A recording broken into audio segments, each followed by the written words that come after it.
Bueno, otro de los titulares del día de hoy, y ahorita regresamos con lo del Popocatépetl, es lo que advierten como la apocalipsis de insectos. La apocalipsis de insectos, ¿no? Como le han estado llamando a lo que está pasando en el mundo en cuanto, pues sí, a la falta o la desaparición de grandes cantidades de insectos en el planeta, ¿no? Dicen lo siguiente, ¿no? A este fenómeno le llaman el parabrisas limpio, ¿no? Se acuerda que aquí lo hemos comentado mucho, como el parabrisas del automóvil, cuando vas en carretera sobre todo, antes se llenaba de insectos de todo tipo, se manchaba. Lo acababas de lavar el carro y decías, ching, voy a ir a carretera. ¿Para qué lo lavaba? Llegabas de regreso de la carretera y llegabas todo el frente, todo no nada más el vidrio, sino todo el frente lleno de insectos, pero atascadísimo de insectos. Eso era lo normal. ¿Por qué? Porque había una cantidad importante de insectos en el mundo. Esto ya no sucede.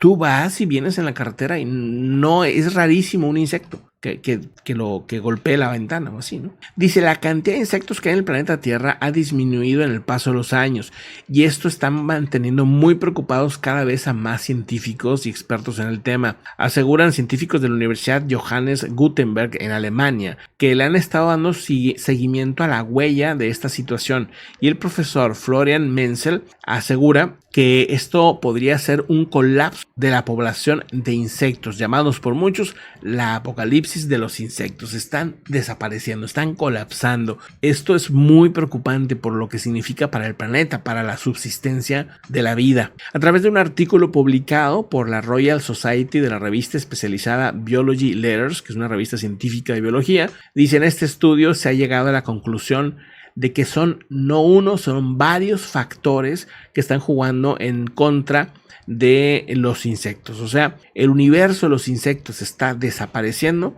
por varios factores. O sea, antes decían que la culpa de tantas señales de satélites y celulares y mil cosas. Otros decían, no, es que es el cambio climático. El otro, no, es que es el uso de fertilizantes. Pues bueno, resulta que parece que son muchos los factores que están generando este problema. Primero, dice la intensificación del uso de la tierra. O sea, usan mucho la tierra metiéndole más y más químicos y eso hace que los insectos simplemente desaparezcan en esa zona. Otro es los cambios de patrones climáticos que también están afectando. También asegura que se han propagado plagas invasoras de diferentes partes del mundo que están acabando con insectos, con grandes cantidades de insectos en otras regiones, ¿no? Dice el investigador Gustavo Zurita del Instituto de Biología Subtropical, el IBS, que el problema se ha acrecentado con el paso de los años y pues bueno, hace alusión a lo que viven las personas que cuentan con un automóvil, haciendo pues la referencia de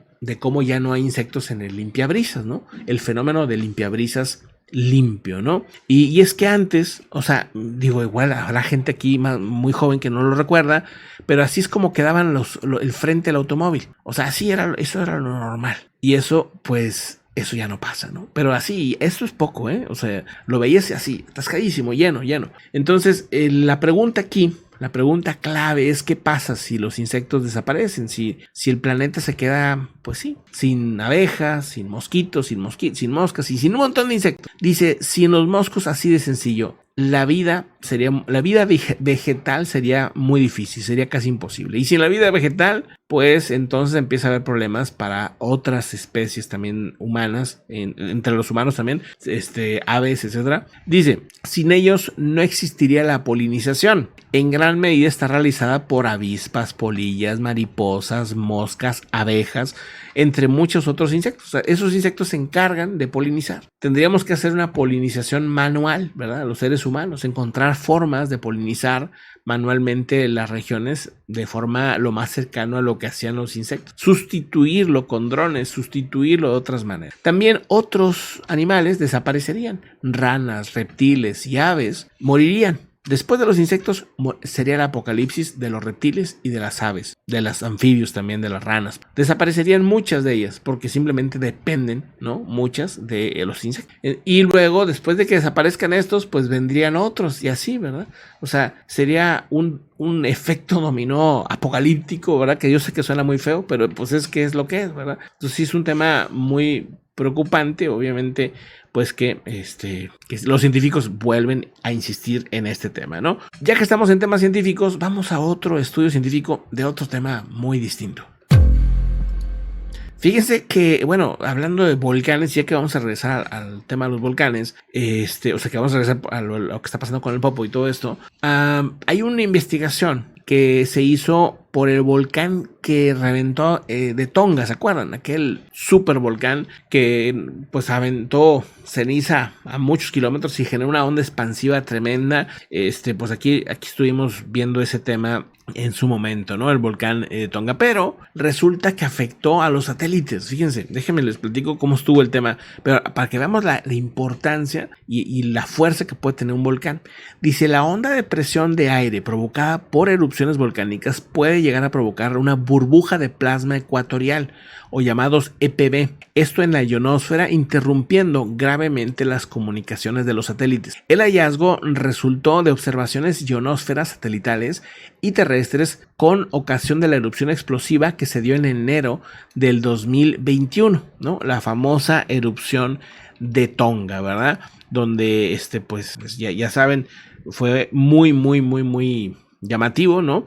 Fue esta imagen, creo que es de las que más muestra ¿no? Cómo se dio. ¿Se acuerdan de esta imagen? Bueno, este momento, esta erupción generó ese efecto que ellos llaman un EVP, un EPB, ¿no? Que es le llaman a ellos así como para traducirlo en español, sería una burbuja de plasma ecuatorial, no sería como la traducción literal. Según lo que dice estas transmisiones pueden verse interrumpidas por irregularidades en la región durante el día. Dice, la ionosfera es ionizada por la radiación ultravioleta del sol, creando un gradiente de densidad de electrones con mayor densidad cerca del ecuador. Sin embargo, las interrupciones de esto con el movimiento de plasma, los campos eléctricos y los vientos neutrales pueden causar la formación de irregularidades que afectan a las señales satelitales gravemente, dice por ahí. Entonces, pues bueno, tema también así como interesante, curioso, ¿no? Con lo que pasa o con lo que puede llegar a pasar con volcanes potentes como el Tonga, ¿no? Que sí sacó un buen susto, que generó, bueno, o sea, acuérdense, el tsunami que generó, o sea, generó no nada más un tsunami, sino un tsunami que aunque llegó en menor medida, por ejemplo, a Perú, pues hubo personas que perdieron la vida por eso.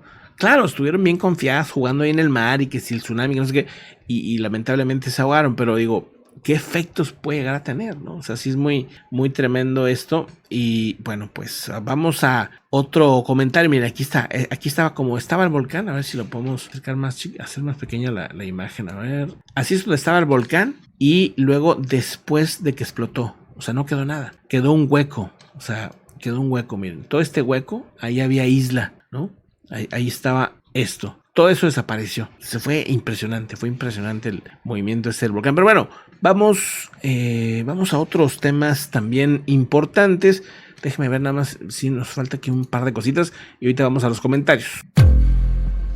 Fíjense que hay manifestantes que están protestando por la celebración de la reunión del G20 sobre turismo en Cachemira. Según se sabe, cientos de personas han estado manifestando este día frente a las instalaciones donde se va a celebrar el encuentro sobre turismo de los países miembros del G20. Esto, pues, según dice el ministro de Asuntos Exteriores pakistaní, que ha visitado esta región, dice que le parece o ha calificado de ilegal la cita del G20 con la India, ya que intenta legitimar el control sobre Cachemira, ¿no? Es lo que les comentábamos el día de ayer, ¿no? Cómo esta región que está siendo disputada entre India y Pakistán, pues al hacer la reunión del G20 ahí, molestó obviamente a Pakistán y pues ya también hay protestas ahora mismo en esta región, ¿verdad? Eso también, pues sí, un tema yo creo que interesante, importante en estos momentos, ¿no? Vamos pues a otros asuntos, vamos a otro tema, vamos a los comentarios ya, ¿no? Bueno,